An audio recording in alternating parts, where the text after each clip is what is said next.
안녕하십니까. 현대경제연구원 조원입니다. 이번 시간에는 석유화학 산업 전망에 대해 알아보겠습니다. 2012년에는 생산 증가세가 지속되는 가운데 수출 경기 부진이 지속되었습니다. 석유화학 산업의 생산 증가율은 2011년 4, 4분기 이후 증가세를 보이고 있고 출하 역시 상승세를 유지하고 있습니다. 화학물질 및 화학제품 제조업 생산지수 증감률은 2011년 4, 4분기를 저점으로 하여 2012년 지속적으로 상승하는 추세를 유지하고 있습니다. 그러나 생산과 달리 출하 증감률과 재고 증감률은 뚜렷한 회복세를 나타내지 못하고 여전히 침체 국면에 머물러 있습니다. 1월에서 9월 중 석유화학 제품 수출 물량 증가율은 2011년에 동기간 대비 6.9%이나 수출 단가 하락으로 인해 수출액은 0.5% 증가하는 데 불과했습니다. 다음은 2013년 전망입니다. 생산 및 출하량 측면에서 2012년보다 다소 높은 증가세를 기록할 것입니다. 국내의 경기 둔화 완화로 자동차, 전기 전자산업 등 핵심 정방 산업의 석유화학 제품에 대한 수요 증가가 예상됩니다. 다만 건설업 등 일부 전방 산업의 침체 지속은 내수 증가를 제약하는 요소로 작용할 것입니다. 공급 증가는 제한적인 반면 중국 등 주력 수출 시장의 수요는 개선될 것입니다. 중동과 중국 등의 신규 설비 증설이 크지 않을 것으로 예상되므로 소폭이나마 증가할 전망이나 경기 회복으로 인해 중국 등 신흥시장의 수요는 증가하고 있어 수요 증가가 공급 증가를 상회할 것으로 기대하고 있습니다. 다만 원화 가치 및 유가 상승에 따른 수출 경쟁력 약화, 유럽 등 선진국 경기 회복의 지연 가능성 상존은 수출 증가의 제약 요인으로 작용할 우려도 상존하고 있습니다.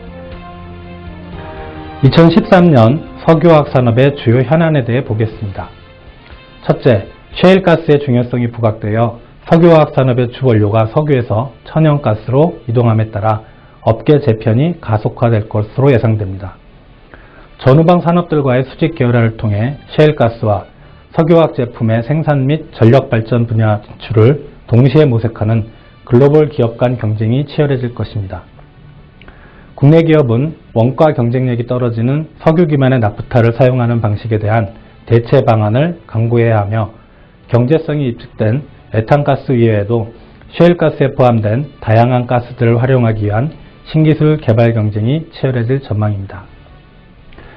둘째, 국내 기업은 북미, 중동의 저가 제품에 대응하기 위해 고부가가치 제품 생산을 통한 차별화를 시도하고 중동이나 북미 지역의 합작 법인 설립 등을 통해 직접 진출하여 현지의 저렴한 원료로 제품을 생산하는 방법을 모색해야 합니다.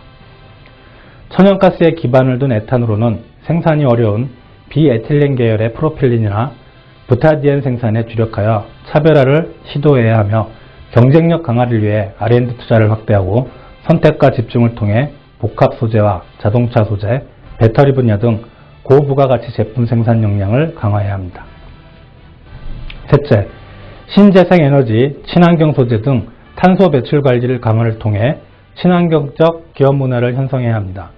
국내적으로 온실가스 배출량에 대한 규제가 강화되는 추세이기 때문에 주요 타깃 산업인 석유화학 업종 내의 비중 증가가 생산성 악화에 적극 대응해야 할 시점이며 이에 따라 환경 문제와 기업의 전사적 전략을 연계하여 탄소 저감 사업이 장기적으로 기업 가치 증대에도 도움이 될 수 있다는 방안을 적극 모색해야 합니다.